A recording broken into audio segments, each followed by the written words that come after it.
Hallelujah. Sinento eziningi ngala ngilomeni siphiwe yona. So uNkulunkulu wakuthatha wakuletha kuAbraham ukuthi nangu nakekela izinto zakho. Ongizwa kangcono mangikhuluma uSara uma ngathi ngiyamtshela manje uyongitshela ngokuthi no mina sengiyi old age no mina ke isikhathi sami asisavumi. iBhayibheli lapha kuGenesis 17 likhuluma ukuthi wayena 100 uAbraham nakathola nomlayezo. uSara bhekana 90 years. Just imagine bazalwane. So akabhekanga ukuthi uNkulunkulu zingakhi ithembiso azilethe empilweni yabo wazifeza. But yena ubheka lokho okwenzakala manje esimesakhe. Wathatha kona wakubeka wamenza uNkulunkulu umuntu ohlulekayo bazalwane. But forgetting ukuthi all these years ngiphila uNkulunkulu wenzele empilweni yami. Yini into engamhlula manje? Yo.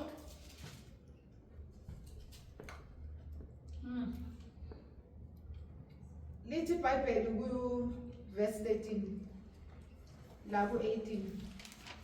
uJehova wathi kuAbraham uhlekelele uSara ethi imbala ngizakuzala ngimdala na. 14 Lithi iBhayibheli kukhona into emahlula uJehova na. Ngalesi sikhathi emva komnyaka ngiyakubuyela kuwe uSara abe nendodana. uNkulunkulu akaconfront uSara. Ulando Abraham uthi umkakuhlekelele.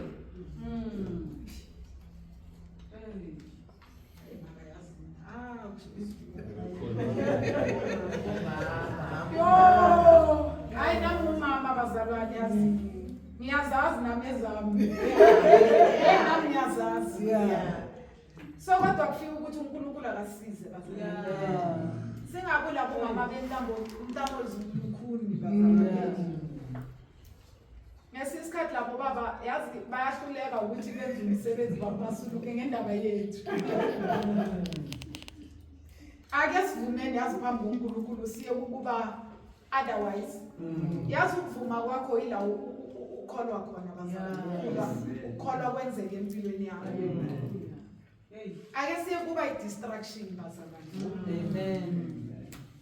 Bayinhloko baphiwe ukuthi balinde ngesikhathi bazalwane ithi challenge.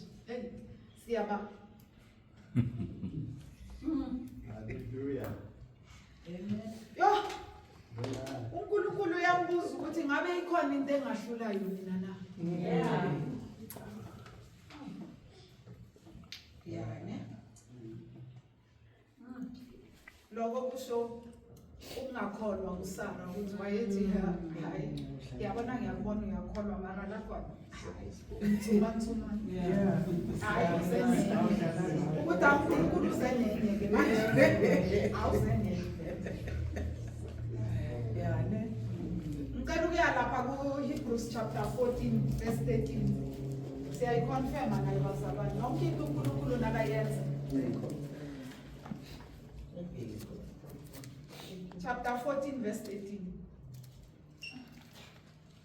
Samba ngamaHebrew namhlanje noma kusuke nemzuleni. 14. Yes. 14:13.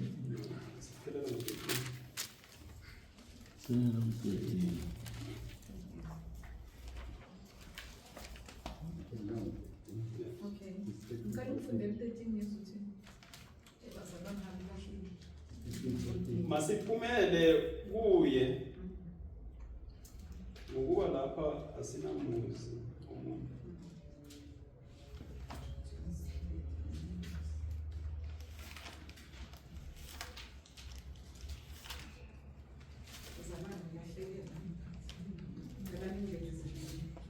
Amen.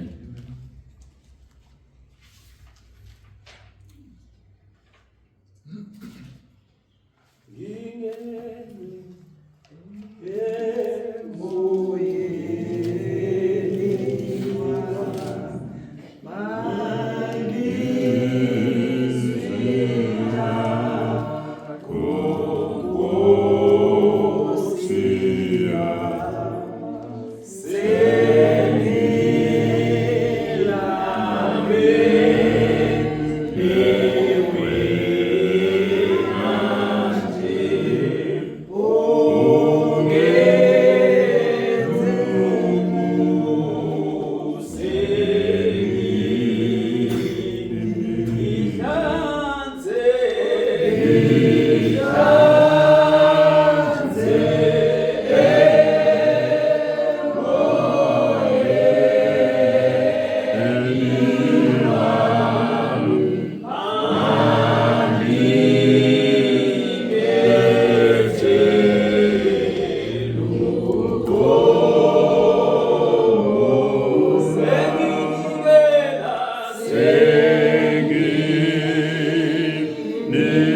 Siyafunda incwadi yamaHebheru chapter 11 verse 6. Amen. Isihloko sithi amaqhawe enkolo esivumelanweni esidala. Uverse 6. Kepha-ke ngaphandle kokukholwa akwenzeki ukumthokozisa, ngokuba ozayo kuNkulunkulu kumelwe ukukholwa ukuthi ukhona nokuthi ungumvuzi walabo abamfunayo.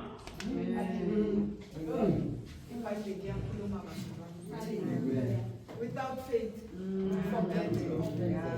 Khohlwa. Noma ungahlabelela kangakanani, noma ungashumayela kangakanani, mara ukholwa nakungekho, awuthokozisi uNkulunkulu bazalwane. So fana nestage nje esingenayo bese siyaphuma sinamsebenzi. So namhlanje ake sifundeni ukuthi ukholwa kube phambili. Bese okunye kulandele emuva. Now into engifuna ukuyisho la ukuthi ukholwa uqala kancane, esiBhayibheli lisho ukuthi i-mustard seed incane kakhulu bazalwane.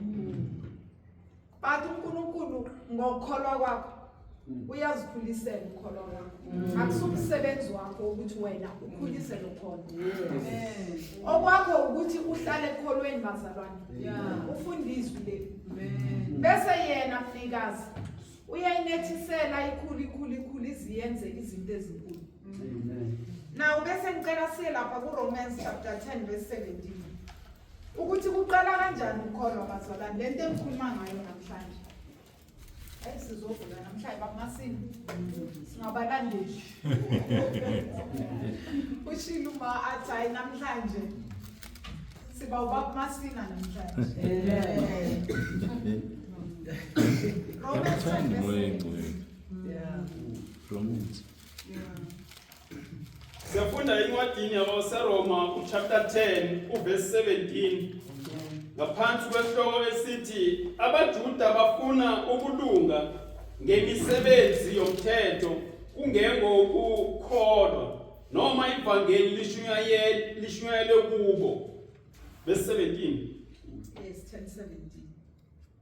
Ngalokho-ke ukukholwa kuvela ngokuzwa, ukuzwa kuvela ngezwi likaKristu. Niyangizwisa bazalwane? Yebo. Ukholwa kwenzani?